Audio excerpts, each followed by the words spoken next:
Where I'm from, believing in your dreams means stepping off land into a highway of seas. Where I'm from, navigators discovered the land of my ancestors. Our lands are islands where migration and cross-pollination are interwoven into the fabric of our nation. Where I'm from, a proud history of entrepreneurialism can unlock potential.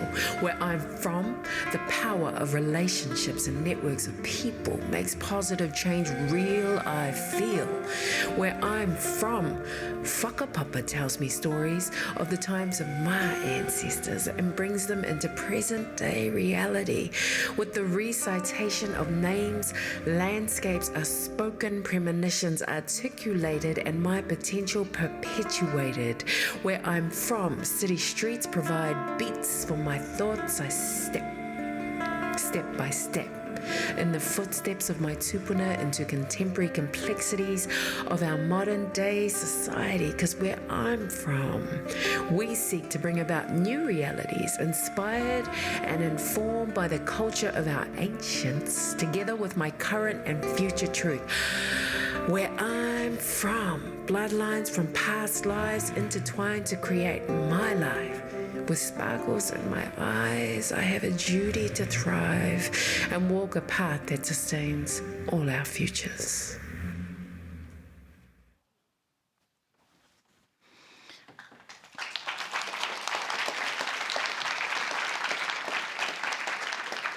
Tēnā koutou, tēnā tātou katoa. Tēnei te mihi atu ki a koutou, kua tai mai I tēnei rā, ki tēnei hui. Ko Waiau, ko Ngāti Ranginui, Ngai Te Rangi, Raukawa me Ngāti Haua. A ko Emma o Mari e Rosen te patu tōku ingoa. Kia ora everybody and hello. My name is Emma and I come from New Zealand. I'm an Indigenous woman from the Māori tribal groups of Ngāti Ranginui, Ngai Te Rangi, Raukawa and Ngāti Haua from the North Island of New Zealand on the east coast and the central part of the top of the North Island. It's a very real honour for me to be here today, and in my language, what we would normally do is honour what we call the mana whenua, or the people that have the authority over the land on which I'm standing today. So I'd like to honour the Sami people and the Sami nation. Secondly, I'd like to acknowledge the organising committee, the General Secretary, the board, the chair of the board of the Norwegian Public Health Association for their invitation to have me here to speak at your hui, your meeting. I've had an incredible time yesterday and today. Actually, I've had an incredible time since I landed from New Zealand last Tuesday. Actually, I wish that it wouldn't end right now. I'm also really glad that I didn't sing. Following those amazing young people just before, it was incredible. Look, I've only got a very short space of time and a lot of information to try and cram in. I'm aware that I'm speaking English, so I'm going to try and continue to speak slowly. But if there's anything that you're left wondering about once I've finished, I'm really happy to meet you afterwards and answer any questions. I'm here today to speak about power and ego. I'm the President-elect of the World Federation of Public Health Associations, the first Indigenous woman to hold that role. Thank you. The last time I spoke in front of a room full of people, it was nearly 3,000 people, and I cried for 45 seconds. I cried because it means a huge amount to me, it means a huge amount to my people, and it means a huge amount to Indigenous people across the globe. What we know is that most Indigenous people have the same experience generally around suffering the greater burden of illness and disease. That burden of illness and disease comes from the experience of colonisation.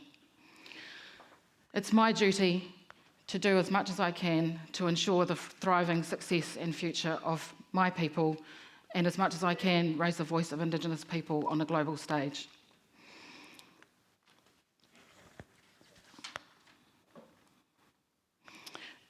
Just a picture of New Zealand, just so you can see where I come from. Those of you who aren't familiar with New Zealand, I'm from where the big red blotch is. Auckland is the greatest city, that's where I live. And the yellow is where my tribal groups are from. The orange is where I grew up in the South Island of New Zealand. Topographically, it's quite a little bit like Norway. We have about 5.5 million people, and we're slightly smaller in terms of the landmass. The Indigenous population is around 17%, so quite a bit more than what we understand there is in terms of the population of Sami, but we're still technically a minority. We don't see ourselves as a minority. We very much live into our self-determination and our sovereignty, our sovereign right as Indigenous peoples, and we see ourselves as a valid population. My area of research is institutional racism, and I'm deeply invested in ensuring that systems change in order to be able to deliver the health outcomes that our people need. There is a lot of work to do, and there's a lot of work to be done. I'm using the World Federation of Public Health Association table as a table to push forward the agenda to decolonise public health. Through this conversation, I'm going to invite you to join me, and I'd like to also acknowledge Annika and Rangild. When I met them in Italy earlier this year, I was really honoured to be invited here on the basis that they recognised that more work needed to be done around Indigenous populations. Yesterday, when I was speaking to someone in one of the sessions, they said to me they were very happy to see the amount of content that was related to Sami health, and that they had never seen a conference that had that much content around Sami health before. So congratulations. This is my daughter, Waimarie. I wanted to bring her with me to this meeting today. She's about to turn 22. She's about to graduate with a Bachelor of Education in our language. It's very special for me because I'm a second language speaker. My people, more often than not, don't have our language. Most of us are second language speakers, and it's quite a source of pain for us. And I'm saying this because one of the important things that we need to acknowledge is the historical trauma experienced by Indigenous peoples, and the shared outcomes in terms of ill health and disease that we all share as a result of historical trauma and colonisation. This is just a quick slide that gives a little bit of a picture about New Zealand and its story of colonisation. This picture here is about the treaty that we have in New Zealand. This is a treaty that gave Indigenous peoples the same rights and privileges as British citizens in 1840, something that at the time had never happened for people who were politically black. We stand on this platform, and we continue to stand on this platform in terms of demanding our sovereignty, and there's been a lot of gains in our country as a result, regardless of the fact that this was a tool of colonisation. We're now using this as a framework to support our country to move forward in understanding how to dismantle institutional racism so that we can change the inequities and address Indigenous health issues. The other picture is a picture of Captain Cook. I'm not sure if you get the humour, but says, "Hey, I just met you and this is crazy, but here's some blankets. Can I have the East Coast?" I think we can all probably understand the colonisation in that picture. So, institutional racism as a determinant of health. Institutional racism is the uneven distribution of resources that advantages one group over another. It's also defined as inaction in the face of need. What Indigenous peoples experience is often governments try to come up with solutions to solve the Indigenous problem, but they never actually do the job.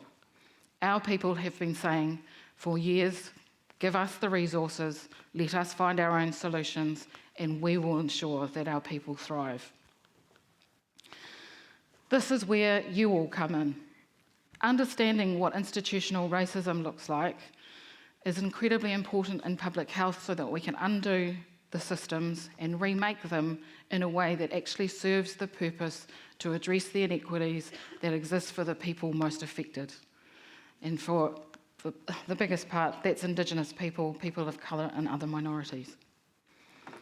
So when you go away from here, having learnt and seen and experienced some of the conversations and the sessions that you've experienced, I'd like you to go away and reflect on how I can be a partner or an ally in addressing the institutional racism in my sphere of influence, whether that be in the Ministry of Health, whether that be in the hospitals, whether that be in your NGOs or in your schools or wherever you move in your homes. What does it look like to be part of the solution to the biggest problem we face? Power distribution and the ego that drives the power distribution. Someone timing me? Okay. I also work for the Human Rights Commission in New Zealand, and I find it an incredible honour to work with them. I help to guide them to understand how to work in partnership and allyship with Indigenous people in New Zealand. They've now moved to a governance model or a leadership model where they have two CEOs. One is Indigenous and one is not Indigenous. A number of organisations and even the health system is moving to that model in New Zealand.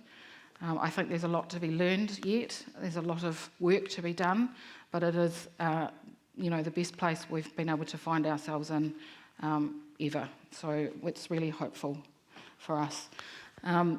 The picture in green is a saying that we have in Te Ao Māori, the Māori world, and it is he aha te mea nui o te ao.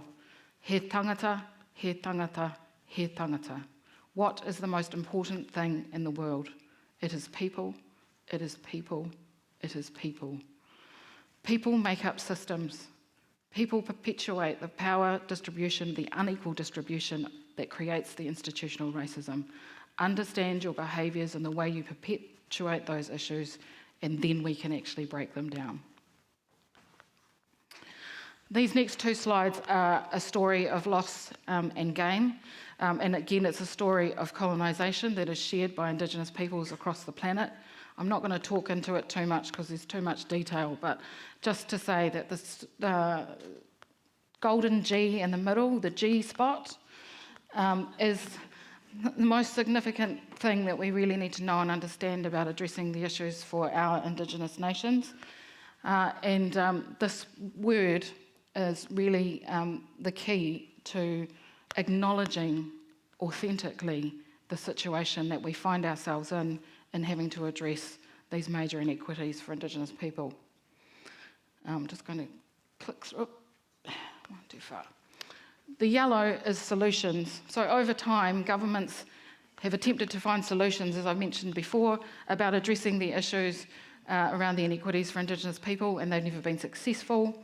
We've said we need the resources ourselves. We need to determine for ourselves what the solutions are and put those in place ourselves. But we need to take care of the golden G in the middle of the G spot. The G is grief. We need to acknowledge that grief exists. We need to acknowledge the reason the grief exists. Unless we do that, we cannot move forward. Just a small snapshot in terms of health issues for those people that like a bit more information about such things. As I mentioned before, Māori are 3 times more likely to die of cardiovascular disease and all types of cancer, similar to other nations that have Indigenous populations like New Zealand, Australia, the US, Canada, and I'm beginning to understand the picture of Norway. Māori are 3 times more likely to die of type 2 diabetes and related illnesses and suffer from renal failure. We have some of the highest rates of completed suicide in the world, that's New Zealand, and then our Indigenous population have the highest rates of suicide among men and youth.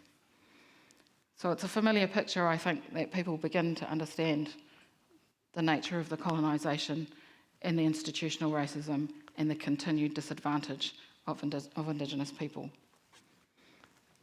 Now, this is not a victim story. It is a story about empowerment. This is about empowering ourselves as a public health community to do better, be better, by recognising and seeing the truth. This is, again, another slide that talks about determinants of health, and I'm sure we're all aware about how determinants of health work. Our Indigenous nations have less access to these things that determine how well or not we are. Again, we know that it ends in continuing the inequities that we face. So the obstacles to doing well are what? The fear of loss by non-Indigenous people and fear of unfair gain of Indigenous people. Okay, it's a fear of being made responsible for historical injustice. By the way, the good news is we know you weren't there, we know you didn't do it, but you have a responsibility and an obligation to understand how to turn the tables, rebalance the situation in order to address the inequities. And you can be a big part, actually a major part, given what I've said about the numbers of Indigenous people there are. We can't do all the work. We need you to inform yourselves, understand your historical context, and become historically literate so that you can actually understand what it is you can do. Fear of bursting the bubble of multiracial harmony. In New Zealand, people like to talk about diversity and inclusion. I like to say that's fantastic, but unless you address the Indigenous issues first, you aren't able to actually exercise what diversity and inclusion truly looks like. And fear of being labelled a PC Liberal, I'm not sure if that's a Norwegian thing, it's definitely a New Zealand thing. And again, into the challenges is truly understanding the disparities and how they became. To allow those disparities to inform the determinants of health, or the way in which we have access to determinants of health in an equitable way. And getting confident around how to authentically be responsive to the needs of those most disadvantaged is a challenge, because it takes bravery. It's hard work. You have to be uncomfortable with the uncomfortable. But I can tell you, you can do it. Again, become historically literate. This is probably one of the biggest keys. Really understand what the problem is and how we got here. And again, correcting some of the myths that we learn in school. I know in New Zealand we've only just adopted a curriculum where the actual history of our country is actually being told from both sides of the story. Okay, back to you. What can you do? Make space at the table. If you're not Indigenous, know when it's time for you to speak, and know when it's time to make space for an Indigenous person to speak. Focus on relationship. That's been a key theme of a number of the plenary sessions that I've listened to. Thank you to the translators, by the way. Relationship is everything. In our world, if you don't have relationships, you don't have anything. And I think through COVID, I've heard a lot of people globally in public health talking about recognising the need to work together better, have better relationships, collaborate more and better. Not that we don't do it already, but do more of it. Spend more time on it. It's really interesting about how we put time around things. In our world, time is different. We call it wa. Something's done when it's done. It gives you the flexibility to spend time doing something, so when you do it, you do it right the first time, because you've given time to it. You've honoured it. Generosity. Be generous. Be generous with your time. Be generous in your uncomfortableness around the subject matter. Our people have been generous for hundreds of years, waiting. Be generous. Be authentic. That's another key. How do you authentically lean into your responsibilities and your obligations? And yes, I know I've only got 2 minutes. Again, there's that historical literacy again. I'm not really going to talk to these slides either, given I've only got 2 minutes, but it is political. My very existence is political. I wish it wasn't, but I go to sleep at night being political. I wake up in the morning being political. Every room I walk into, every conversation I have, I'm the sand and the oyster. It's uncomfortable for me, it's painful for me. So when you're uncomfortable, imagine what it's like for us.